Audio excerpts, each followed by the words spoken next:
Hello दोस्तों, स्वागत है आपका प्रियंका लर्निंग क्लासेज में। 66वीं बीपीएससी बिहार एसएससी बिहार दरोगा को ध्यान में रखते हुए घटना चक्र की सीरीज चलाई जा रही है ताकि आप लोग का कोई भी क्वेश्चन एग्जाम में ना छूटे और एक आइडिया लग सके कि विभिन्न एग्जाम में कैसा क्वेश्चन पूछता है। तो चलिए हम लोग देखते हैं बायोलॉजी के क्वेश्चन। आज का टॉपिक है परिसंचरण तंत्र। इसका नोट्स के माध्यम से हम लोग समझने का प्रयास करते हैं। तो विलियम हार्वे नामक वैज्ञानिक द्वारा रक्त परिसंचरण की खोज की गई। ये फैक्ट काफ़ी इंपॉर्टेंट है, यहाँ से क्वेश्चन आता है, ध्यान रखेंगे। रक्त परिसंचरण तंत्र को मुख्य रूप से 3 भागों में हृदय, रुधिर वाहिकाओं में बांटा जा सकता है। नेक्स्ट फैक्ट है, मानव हृदय छाती के मध्य थोड़ा सा बाईं ओर स्थित होता है।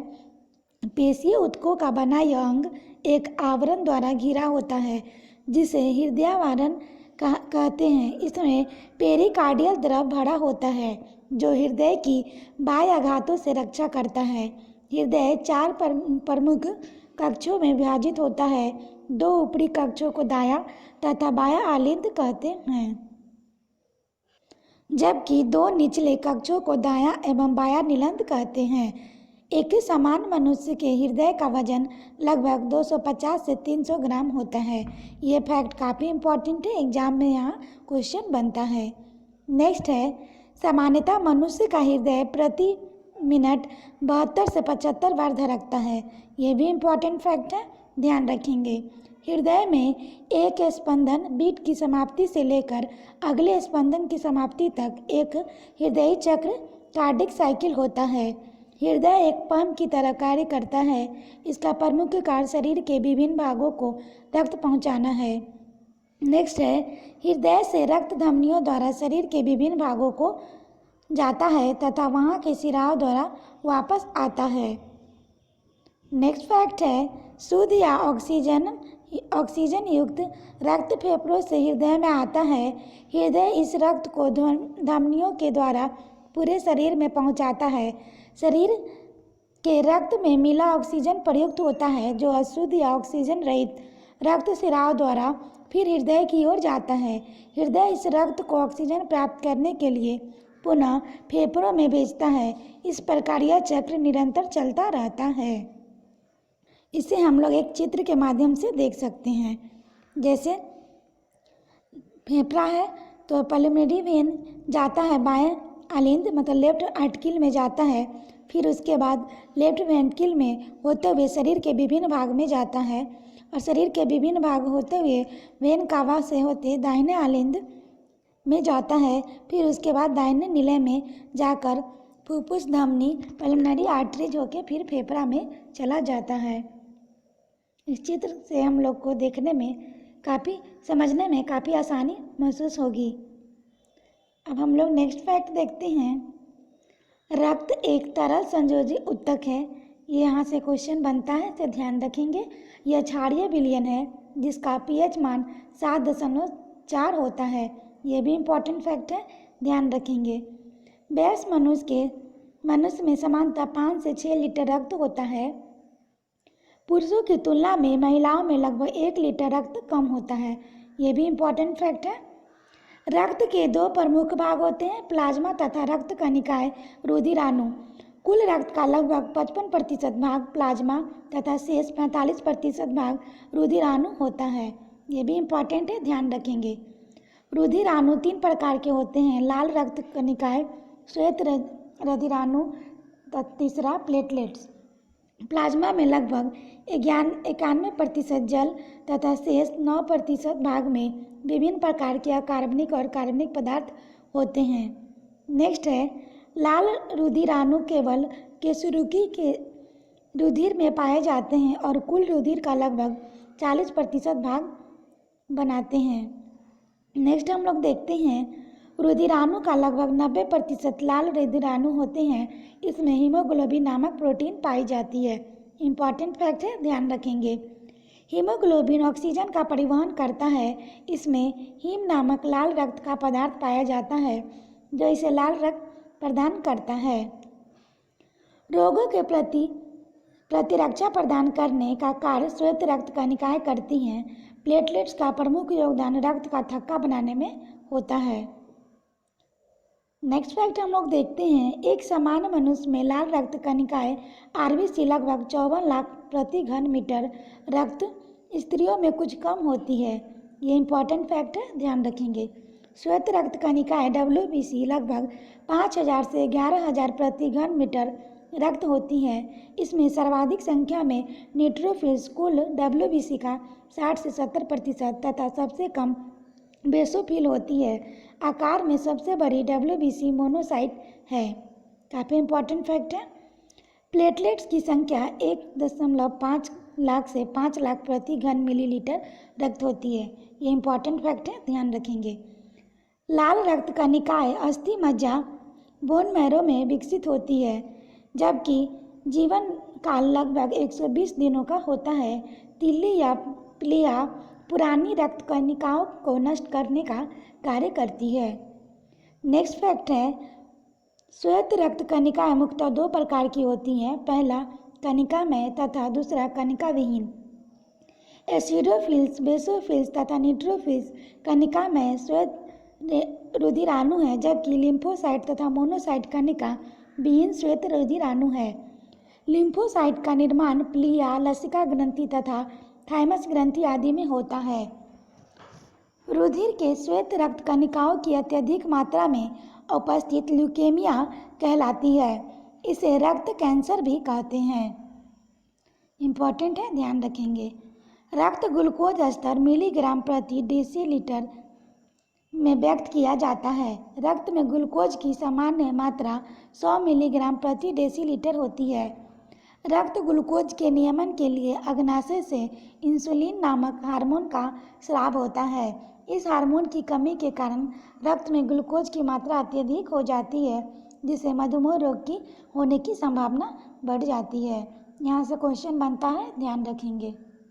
चित्र के माध्यम से मानव रुधिर के घटक को देखते हैं हम लोग। तो मानव रुधिर 2 भागों में होता है, प्लाज्मा और रुधिराणु। प्लाज्मा 55% होता है, ब्लड कॉर्पस 45% होता है। प्लाज्मा में जल, कार्बनिक पदार्थ, अकार्बनिक पदार्थ होते हैं। जल 91% होता है। ब्लड कॉर्पसल्स में प्लेटलेट्स, लाल रुधिराणु आरबीसी, श्वेत रुधिराणु डब्ल्यूबीसी होता है। श्वेत डब्ल्यूबीसी के अंतर्गत 2 भाग होते हैं, ग्रेन्युलोसाइट और एंडोल्यूसाइट, यानी कि कणिका में श्वेत रुधिराणु, कणिका विहीन श्वेत रुधिराणु। अब कणिका में श्वेत रुधिराणु को इओसिनोफिल्स या बेसोफिल्स, न्यूट्रोफिल्स में बांटते हैं और कणिका विहीन श्वेत रुधिराणु को लिम्फोसाइट और मोनोसाइट में विभाजित किया जाता है। नेक्स्ट फैक्ट हम लोग अब देखते हैं, उम्र बढ़ने के साथ साथ मानव रक्त दाब, ब्लड प्रेशर बढ़ जाता है। मनुष्य का औसत रक्तचाप 120/80 होता है। इंपॉर्टेंट फैक्ट है, ध्यान रखेंगे। धमनियों में रक्त दाब की 2 अवस्थाएं होती है। पहले को प्रकुचन दाब, सिस्टोलिक प्रेशर तथा दूसरे को प्रसारण दाब, डायस्टोलिक प्रेशर कहते हैं। सामान्य तौर पर प्रकुचन दाब 120 मिली एचजी तथा प्रसारण दाब 80 मिलीलीटर एचजी है। रक्त दाब को डॉक्टर स्फिग्मोमीटर यंत्र द्वारा मापा जाता है। यहाँ से भी क्वेश्चन बनता है, ध्यान रखेंगे। 1900 ईस्वी में ऑस्ट्रिया के जीव वैज्ञानिक एवं चिकित्सक कार्ल लैंडस्टर ने 4 रक्त समूहों ए, बी, ए बी तथा ओ की खोज की। काफ़ी इंपॉर्टेंट है, यहाँ से क्वेश्चन बनता है। बाद में लैंडस्टर एवं वीनर द्वारा रिसस बंदर के रक्त आरएच फैक्टर की खोज की गई। यह भी इंपॉर्टेंट फैक्ट है, ध्यान रखेंगे। लाल रक्त कणों में उपस्थित ग्लाइकोप्रोटीन के कारण रक्त में विभिन्नता पाई जाती है, जिसे एंटीजन या प्रतिजन कहते हैं। यह 2 प्रकार का होता है, एंटीजन ए तथा एंटीजन बी। एंटीजन की अनुपस्थिति में एक विशेष प्रकार की प्रोटीन प्लाज्मा पाई जाती है, जिसे एंटीबॉडी प्रतिरक्षी कहते हैं। यह 2 प्रकार का होता है, एंटीबॉडी ए, एंटीबॉडी बी। नेक्स्ट फैक्ट है, रुधिर वर्ग ए में एंटीजन ए, एंटीबॉडी बी उपस्थित होता है, जबकि रुधिर वर्ग बी में एंटीजन बी, एंटीजन ए उपस्थित होता है। रुधिर वर्ग ए बी एंटीजन ए व बी दोनों उपस्थित होते हैं, परंतु एंटीबॉडी अनुपस्थित होता है। ध्यान रखेंगे, जबकि रुधिर वर्ग ओ में एंटीजन अनुपस्थित परंतु एंटीबॉडी ए और बी दोनों उपस्थित होते हैं। रुधिर वर्ग ए बी को सर्वाग्राही या रुधिर वर्ग ओ को सर्वदाता कहते हैं। यहाँ से क्वेश्चन आता है, ध्यान रखेंगे। किसी शरीर में बाहर से रक्त चढ़ाने में रक्त समूह का विशेष महत्व होता है, जिसे निम्न चार्ट के अनुसार चढ़ाया जा सकता है। तो रक्तदाता समूह ए और प्राप्तकर्ता रक्त समूह 4 ग्रुप में है, ए बी ओ। तो ए रक्तदाता ए को दे सकता है, बी को नहीं, ए बी को हाँ, ओ को नहीं। बी ए को दे सकता है, बी को हाँ, ए बी को हाँ, ओ को नहीं। ए बी ए को नहीं दे सकता, बी को नहीं, और ए बी को हाँ और ओ को नहीं। ओ सभी को दे सकता है। नेक्स्ट है बर्नस्टीन 1924 के अनुसार ए बी ओ रुधिर वर्ग मनुष्य का एक आनुवांशिक लक्षण है। जनक माता पिता के रुधिर वर्ग को उसके संतानों के प्रकटन निम्न चार्ट के अनुसार होता है। माता पिता के रुधिर वर्ग O plus O into O संभव O होता है, असंभव ए बी। O इंटू ए या A इंटू ए संभव है O और A होता है, और असंभव B और A भी नहीं हो सकता। O इंटू बी या B इंटू बी O या B हो सकता है, A और A भी नहीं हो सकता। A into B O A और B और A भी और हो सकता है। O इंटू ए बी ये ए बी हो संभव है, O A B संभव नहीं है। A into A B B into A B into A B ये ए बी या ए बी हो सकता है, और असंभव O नहीं हो सकता है। अब हम लोग प्रश्न के माध्यम से देखने का प्रयास करते हैं ताकि कोई कन्फ्यूजन उत्पन्न न रहे। तो पहला क्वेश्चन है, एक स्वस्थ व्यक्ति का हृदय 1 मिनट में औसतन कितने बार धड़कता है? तो यह 72 बार। नेक्स्ट क्वेश्चन है, हृदय कब आराम करता है? तो 2 धड़कनों के बीच करता है। इसका व्याख्या हम लोग देखें, हृदय एक मांसल तंत्र है, सामान्यतः यह वयस्क मनुष्य में 72 प्रति मिनट धड़कता है। हृदय 2 धड़कनों के बीच आराम करता है। 2 संकुचनों के बीच का काल विश्राम अथवा शिथिलन काल कहलाता है। इसमें संकुचन के दौरान आगे बढ़ा हुआ रक्त जब धमनियों के रिक्त स्थान में प्रवेश पाता है, तब धमनी की दीवार और रक्त में संघर्ष होता है और रक्त का दबाव बढ़ता जाता है। अतः हृदय के 2 संकुचन के बीच धमनियों में जो रक्त भार रहता है उसे विश्रामकालीन रक्तचाप कहते हैं। नेक्स्ट क्वेश्चन है, निम्नलिखित में से कौन सा लक्षण हृदयाघात यानी हार्ट अटैक से संबंधित नहीं है? तो टांगों का दर्द। नेक्स्ट है, निम्न में से कौन हृदयाघात के सटीक लक्षण है? तो ये हो जाएगा जी मिचलाना, तेज पसीना आना, सीने में तेज दर्द। नेक्स्ट है, हृदय में कितने कक्ष होते हैं? तो ये 4 होते हैं। इसकी व्याख्या देखिए, मानव हृदय छाती के मध्य में थोड़ी सी बाईं ओर स्थित होता है। यह एक दिन में लगभग 1 लाख बार धड़कता है। एक सामान्य मनुष्य का हृदय प्रति मिनट 72 से 75 बार धड़कता है। हृदय 4 प्रमुख कक्षों में विभाजित होता है। 2 ऊपरी कक्षों को दायां बायां अलिंद या एडिट्रम कहते हैं, जबकि 2 निचले कक्षों को दायां एवं बायां नीलांत वेंट्रिकल कहते हैं। नेक्स्ट क्वेश्चन है, हृदय स्पंदन की विद्युत तरंगीय तरंग द्वारा निष्पादित होती है जो उपजती है, तो यह हृदय में। नेक्स्ट है, मानव कलाई में नाड़ी स्पंदन करती है, तो हृदय के बराबर। नेक्स्ट क्वेश्चन है, एक स्वस्थ वयस्क मनुष्य के रक्त में रक्त का कुल परिमाप होता है 5 से 6 लीटर होता है। इसका हम लोग व्याख्या देखें, रक्त एक तरल संयोजी ऊतक है। यह रक्त वाहिकाओं के अंदर विभिन्न अंगों में नियमित रूप से गतिशील रहता है। मनुष्य में शरीर में रक्त की मात्रा शरीर की भार का लगभग 7 से 8% होती है। अतः एक 70 किलोग्राम भार वाले स्वस्थ वयस्क मनुष्य के शरीर में लगभग 5 से 6 लीटर रक्त होता है, जो संपूर्ण शरीर के भार का लगभग 1/13वां भाग होता है। नेक्स्ट क्वेश्चन है, एक सामान्य 70 किलोग्राम भार वाले वयस्क मनुष्य में रक्त की कुल मात्रा होती है, तो इसका हम लोग एक्सप्लेनेशन जो पहले पढ़े थे वही होगा, इसमें आंसर क्लियर नहीं दिया है।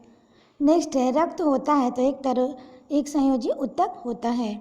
नेक्स्ट है हीमोग्लोबिन क्या है, तो मानव रक्त में पाया जाने वाला पदार्थ है। नेक्स्ट क्वेश्चन है रुधिर वाहिका के संबंध में निम्नलिखित कथनों पर विचार कीजिए, नीचे दिए गए कुछ से सही उत्तर चुनिए। तो इसका आंसर सी होगा। पहला इसमें लौ होता है, दूसरा यह रक्त को लाल रंग प्रदान करता है, चौथा यह रक्त में ऑक्सीजन का वहन करता है। नेक्स्ट क्वेश्चन है हीमोग्लोबिन के बारे में निम्नलिखित कथनों पर विचार कीजिए। तो पहला है यह रक्त में ऑक्सीजन का संचार करता है, दूसरा यह लौह युक्त यौगिक है, तीसरा यह कुछ रोगों के प्रति प्रतिरक्षा प्रदान करता है, चौथा यह रक्त को लाल रंग प्रदान करता है। तो इसका आंसर पहला, दूसरा और चौथा होगा। नेक्स्ट है शरीर में हीमोग्लोबिन का कार्य है ऑक्सीजन का परिवहन। नेक्स्ट क्वेश्चन है किस प्राणी के जीव दर में हीमोग्लोबिन का विलय हो जाता है, तो केंचुआ।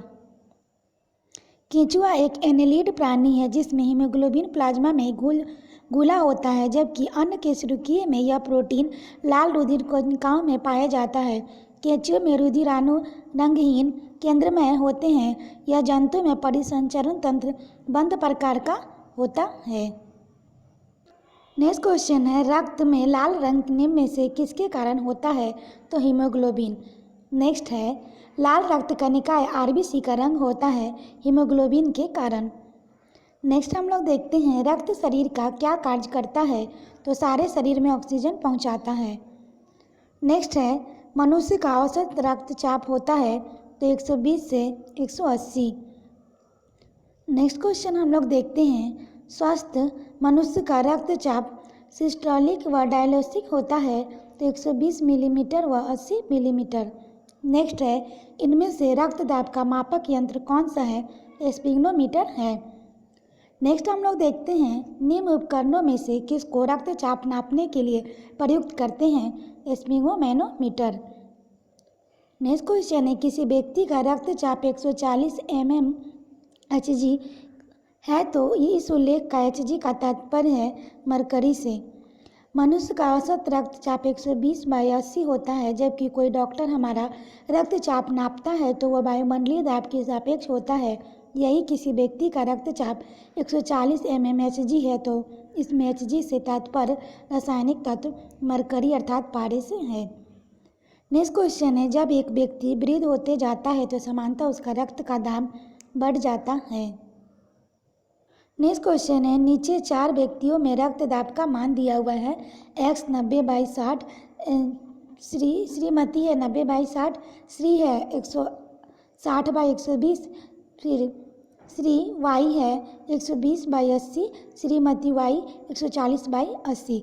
निम्नलिखित में से किसका रक्तचाप समान है, तो ये हो जाएगा श्री Y का है 120/80। नेक्स्ट है हमारे शरीर में रक्त का दाब होता है तो वायुमंडलीय दाब से अधिक होता है। नेक्स्ट क्वेश्चन है निम्न रक्त वर्ग सर्वाधिक दाता यूनिवर्सल डोनर होता है तो ये O होता है। नेक्स्ट क्वेश्चन हम लोग देखते हैं मानव रक्तदान के लिए कौन सा रक्त समूह सर्वाधिक दाता यानी यूनिवर्सल डोनर होता है, तो O समूह। नेक्स्ट है किस रक्त समूह को व्यक्ति सार्वभौमिक प्रदाता हो सकता है, तो O। नेक्स्ट क्वेश्चन है AB रक्त समूह के लोग सार्वभौमिक प्राप्तकर्ता होते हैं, कारण रक्त समूह AB की लाल रक्त कोशिका में कोई एंटीजन नहीं होता एवं इसलिए अन्य किसी रक्त समूह के साथ समूहन एगुलेनेशन नहीं होता। तो इसका आंसर होगा कथन और कारण। कथन सही है और कारण गलत है। इसका व्याख्या देखिए AB रक्त समूह के लोग सार्वभौमिक प्राप्तकर्ता होते हैं क्योंकि इसमें एंटीजन A और B दोनों होते हैं तथा कोई एंटीबॉडी नहीं होता, जिसके कारण यूग्लिटिनेशन नहीं होता। अतः AB रक्त वर्ग वाले व्यक्तियों को किसी भी रक्त वर्ग का रक्त नहीं दिया जा सकता है। नेक्स्ट है वर्ग AB रक्त वाला व्यक्ति किसी ऐसे व्यक्ति का रक्त ले सकता है जिसका रक्त वर्ग कोई भी वर्ग हो। नेक्स्ट क्वेश्चन है AB रक्त वर्ग वाले व्यक्ति को कभी कभी सार्वभौमिक रक्त अदाता कहा जाता है क्योंकि इसके रक्त में प्रतिपिंड एंटीबॉडी का अभाव होता है। नेक्स्ट क्वेश्चन है, एक व्यक्ति जिसका रक्त समूह ए है सड़क दुर्घटना में गंभीर रूप से घायल हो जाता है तथा चिकित्सक रक्तदान की सलाह देते हैं। इसके संबंधियों को रक्तदान हेतु कहा जाता है जिनके रक्त समूह इस प्रकार पाए जाते हैं। तो ये हो जाएगा पहला, तीसरा और चौथा। पहला पत्नी ओ और तीसरा पुत्र ए और पुत्री ओ। नेक्स्ट क्वेश्चन है, एक मनुष्य दुर्घटनाग्रस्त हो जाता है और उसे रक्तदान की आवश्यकता होती है किंतु उसके रक्त समूह की परीक्षण करने का समय नहीं है। निम्नलिखित में से कौन सा रक्त समूह उसे दिया जाता है? तो O- दिया जाता है। इसका हम लोग व्याख्या देखें। 1900 ईस्वी में कार्ल लैंडस्टर ने 4 रक्त समूह ए बी तथा ओ की खोज की। बाद में रेसिस बंदर में एक अलग फैक्टर ढूंढा गया जिसे RH फैक्टर नाम दिया गया। जहां रक्त समूह ए में एंटीजन ए पाया जाता है वहीं रक्त समूह बी में बी एंटीजन उपस्थित रहता है, जबकि AB समूह ए और बी एंटीजन दोनों तथा ओ में कोई एंटीजन नहीं पाया जाता। किसी खास रक्त समूह के रक्त को जब विपरीत रक्त समूह में मिलाया जाता है तो रक्त थक्के के रूप में जमने लगते हैं जिसे रक्त स्कंदन कहते हैं। चूँकि ओ समूह के रक्त में न कोई एंटीजन उपस्थित होता है न ही RH फैक्टर, अतः इस रक्त समूह का रक्त किसी व्यक्ति को देने में कोई स्कंदन नहीं होगा। नेक्स्ट क्वेश्चन हम लोग देखते हैं, अज्ञात रुधिर वर्ग का एक गंभीर व्यक्ति रूप से दुर्घटनाग्रस्त हो जाता है तो उसे तुरंत रक्त आघात ब्लड ट्रांसफ्यूजन की अब जरूरत पड़ती है। अस्पताल में आसानी से उपलब्ध निम्नलिखित रुधिर वर्गों में से किस रक्त का रक्त आदान के लिए उपयुक्त सुरक्षित होगा? O और RH-। नेक्स्ट है, एक व्यक्ति दुर्घटना में घायल हो गया है, उसके रक्त समूह की जांच के लिए समय नहीं है, उसे निम्न में से कौन सा खून दिया जाना चाहिए? O और RH-। नेक्स्ट है, रक्त समूह की खोज की है कार्ल लैंडस्टर ने की है। नेक्स्ट हम लोग देखते हैं, RH कारक का नाम संबंधित है एक प्रकार बंदर से। नेक्स्ट है, एक विवाहित दंपति ने एक बालक को गोद लिया। इसके लिए कुछ वर्ष उपरांत उसे जुड़वा पुत्र हुए। दंपति में एक का रक्त वर्ग AB पॉजिटिव है तथा दूसरे का O निगेटिव है। तीनों पुत्रों में से एक का रक्त वर्ग A पॉजिटिव, दूसरे का B पॉजिटिव, तीसरे का O पॉजिटिव है। तो गोद लिए हुए पुत्र का रक्त वर्ग कौन सा है? तो हो जाएगा O पॉजिटिव। इसकी व्याख्या देखिए, दंपति में एक रक्त वर्ग AB पॉजिटिव तथा दूसरे का O निगेटिव होने पर उन्हें जुड़वा पुत्रों के रक्त वर्ग A पॉजिटिव, B पॉजिटिव या AB पॉजिटिव होंगे। इस प्रकार स्पष्ट है तीसरे गोद लिए पुत्र या रक्त वर्ग O पॉजिटिव है। नेक्स्ट है, यदि एक पिता का रक्त वर्ग A है तथा माता का O, तो बताइए कि उनके पुत्र निम्नलिखित में से कौन सा रक्त वर्ग हो सकता है? तो O हो सकता है। नेक्स्ट है, किसी एक समान व्यक्ति के रक्त का pH स्तर क्या होता है? तो 7.35 से 7.45। नेक्स्ट है, रक्त का pH मान है तो 7.4। नेक्स्ट क्वेश्चन है, मनुष्य के शरीर का रक्त का pH मान है तो यह है 7.4। नेक्स्ट क्वेश्चन है, प्रतिजन एंटीजन वह पदार्थ है जो प्रतिपिंड एंटीबॉडी के निर्माण में उत्पादित करता है। नेक्स्ट है, प्रतिजन ऐसा पदार्थ है जो प्रतिरक्षा तंत्र को परिवर्तित करता है। नेक्स्ट हम लोग देखते हैं, निम्न में से एंटीजन का मूल विशेषता क्या है? तो वे प्रतिरक्षियों के निर्माण में प्रेरित करते हैं। नेक्स्ट है, शरीर में निम्नलिखित में से कौन सा संक्रमण से हमारी रक्षा करता है? तो WBC करता है। नेक्स्ट क्वेश्चन है, सफ़ेद रक्त कण का मुख्य कार्य है रक्त प्रतिरोधक क्षमता धारण करना। नेक्स्ट क्वेश्चन है, रुधिर के प्लाज्मा निम्नलिखित में से किसके द्वारा एंटीबॉडी निर्मित होती है? तो लिम्फोसाइट के द्वारा। नेक्स्ट क्वेश्चन है, प्रतिरक्षा का सर्वाधिक संबंध है तो लिम्फोसाइट से। नेक्स्ट हम लोग देखते हैं, मानव रक्त की सयनता का कारण है रक्त में प्रोटीन। इसकी व्याख्या देखें, मानव रक्त की सयनता मुख्यतः प्लाज्मा में प्रोटीन, हीमाटोटिन, रक्त में लाल रुधिर कणिकाओं का आयतन, प्रतिशत आदि पर निर्भर करती है। रक्त में श्वेत रुधिर कणिकाओं एवं प्लेटलेट्स बीमारियों की उपस्थिति का उसकी सयनता पर कोई खास प्रभाव नहीं पड़ता है। नेक्स्ट क्वेश्चन है, मानव के श्वेत रक्त कणों WBC का व्यास होता है लगभग 0.007 मिलीमीटर। नेक्स्ट क्वेश्चन है, रुधिर में श्वेत रक्त कणिकाओं की अत्यधिक मात्रा में उपस्थित को रोग विज्ञानी की भाषा में ल्यूकेमिया कहते हैं। नेक्स्ट है, लाल रक्त कणिकाएं मुख्यतः बनती है तो अस्थि मज्जा में। नेक्स्ट है, WBC का बनना RBC का विनाश होना प्लिया में होता है। नेक्स्ट क्वेश्चन देखते हैं, रक्त ग्लूकोज स्तर सामान्यतः व्यक्त किया जाता है मिलीग्राम प्रति डेसीमीटर में किया जाता है। नेक्स्ट क्वेश्चन है, हृदय को रक्त का संभरण करने वाली धमनियाँ कहलाती है हृदय धमनियाँ। नेक्स्ट है, रक्त का थक्का बनने में फाइब्रिनोजिन को फाइब्रिन में परिवर्तन के भाग लेने वाला एंजाइम है तो थैम्ब्रिन है। इसकी व्याख्या देखिए, रक्त का थक्का बनने की प्रक्रिया एक जटिल रासायनिक प्रक्रिया होती है जिनमें 3 चरणों में बांटा गया है। इसके अंतिम चरण में थैम्ब्रिन एक एंजाइम की भांति कार्य करके प्लाज्मा के घुलनशील फाइब्रिनोजिन प्रोटीन के फाइब्रिन नामक अघुलनशील प्रोटीन अणुओं के संश्लेषण को प्रेरित करता है। रुधिर स्कंदन की क्रिया विधि का स्पष्ट विवरण हावेल ने दिया था। नेक्स्ट क्वेश्चन है, किस शारीरिक प्रकरण में थैम्ब्रिन का संबंध है तो रक्त जमाव। नेक्स्ट क्वेश्चन है, प्लाज्मा में जल का प्रतिशत होता है तो 90% होता है। इसकी व्याख्या देखिए, रक्त प्लाज्मा रक्त का पीले रंग का तरल घटक है जिसमें संपूर्ण रक्त की रक्त कोशिकाएं समान रूप से निलंबित रहती है। प्लाज्मा कुल रक्त की मात्रा का लगभग 55% तक होता है। प्लाज्मा में लगभग 90% अंश जल का होता है। इसमें प्रोटीन, शर्करा, थक्का जमाने वाले कारक, खनिज, आयन, हार्मोन को कार्बन डाइऑक्साइड घुले रहते हैं। नेक्स्ट क्वेश्चन है, किसी सामान्य व्यक्ति में रक्त के संदर्भ में निम्नलिखित में से कौन सा कथन सही है। तो ये हो जाएगा, रक्त में WBC की तुलना में बीमारियों के अधिक होते हैं। नेक्स्ट क्वेश्चन है, निम्नलिखित पर विचार कीजिए। कथन है, कटे स्थानों पर रक्त प्रवाह रोकने के लिए फिटकिरी का उपयोग किया जाता है। कारण, रक्त एक कोलाइडी निकाय है जिसमें इनावेशित कोलाइडी कण होते हैं। फिटकिरी के एल्यूमिनियम आयनों की स्कंदन शक्ति अधिक होती है अतः रक्त स्कंदित हो जाता है।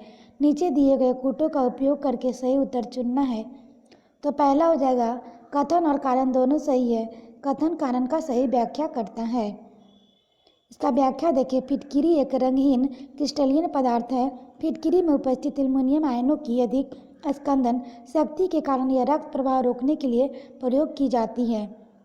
नेक्स्ट क्वेश्चन है, किस देश के वैज्ञानिकों ने ऐसा कृत्रिम रक्त बनाया जो प्लास्टिक रक्त की किस्म है जिसे किसी मरीज को डैश किस्म का विचार किए बिना दिया जा सकता है। तो ब्रिटेन ने बनाया था।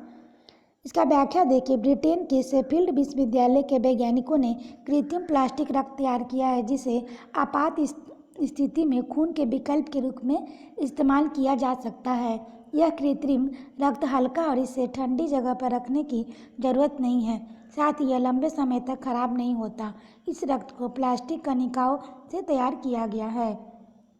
आशा करते हैं आप लोग को यह वीडियो काफ़ी पसंद आया होगा। ये वीडियो काफ़ी इंपॉर्टेंट है, यहाँ से क्वेश्चन हर एग्ज़ाम में 1-2 नंबर का आता ही है, इसलिए इसे ध्यान से देखेंगे और अच्छे से रिवीजन करने के लिए वीडियो को फिर से पॉज करके देख सकते हैं।